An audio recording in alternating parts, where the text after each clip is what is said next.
Dalam video ni kita akan lihat berkenaan dengan menentu ukur termometer menggunakan dua takat tetap. Okey, jadi apa yang kita maksudkan dengan menentu ukur termometer?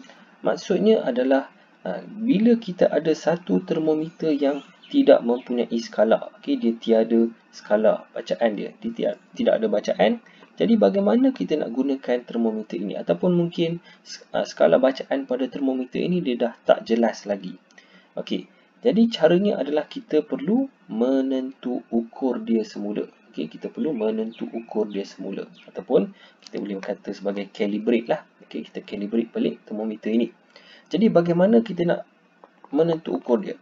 Kita hanya perlu gunakan dua takat tetap. Okey, kita akan tengok apa yang kita maksudkan dengan dua takat tetap ini.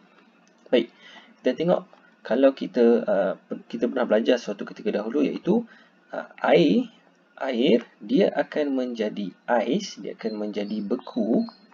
Dia akan beku ketika ataupun pada suhu 0 darjah Celsius. Okey, air dia akan beku menjadi ais pada 0 darjah Celsius. Dan lagi satu adalah air dia akan mendidih.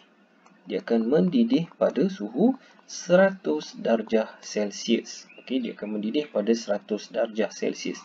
Jadi kita boleh gunakan dua takat suhu ini. Okey, kita panggil dia dua takat suhu. Takat yang pertama adalah beku dan yang kedua adalah didih.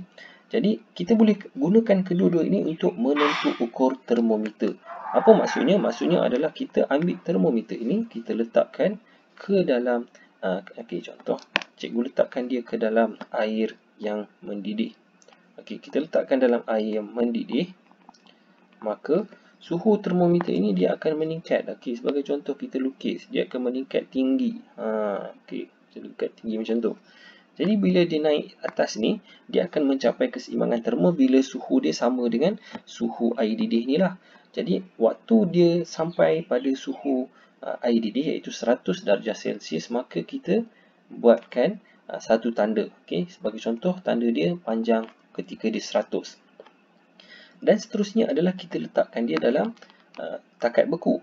Okey, kita letakkan dalam ais ataupun macam ais lah. Okey, ais kita letakkan dalam ais sampailah dia mencapai 0 darjah Celsius. Jadi kita letakkan dia dalam suhu yang beku sampai dia mencapai keseimbangan terma. Okey, cikgu lukiskan warna biru pula supaya kita nampak. Okey, contoh dia mencapai keseimbangan terma untuk beku ni di sini, dan kita labelkan dia sebagai L0.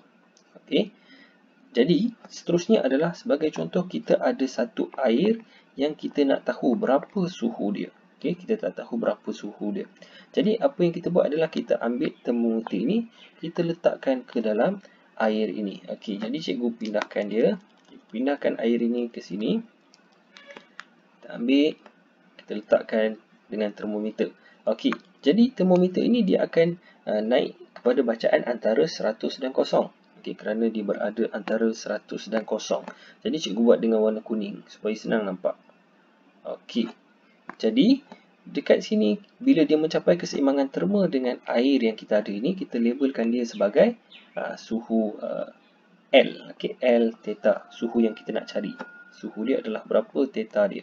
Okey, jadi bagaimana kita nak cari suhu ini? Bagaimana cara untuk kita cari suhu bagi air ini adalah dengan kita menggunakan rumus theta bersamaan dengan panjang theta ini. Okey, panjang ketika kita letakkan dia dalam air tolak dengan panjang ketika kita letakkan dia dalam takat beku, bahagikan dengan perbezaan panjang 100 dan 0.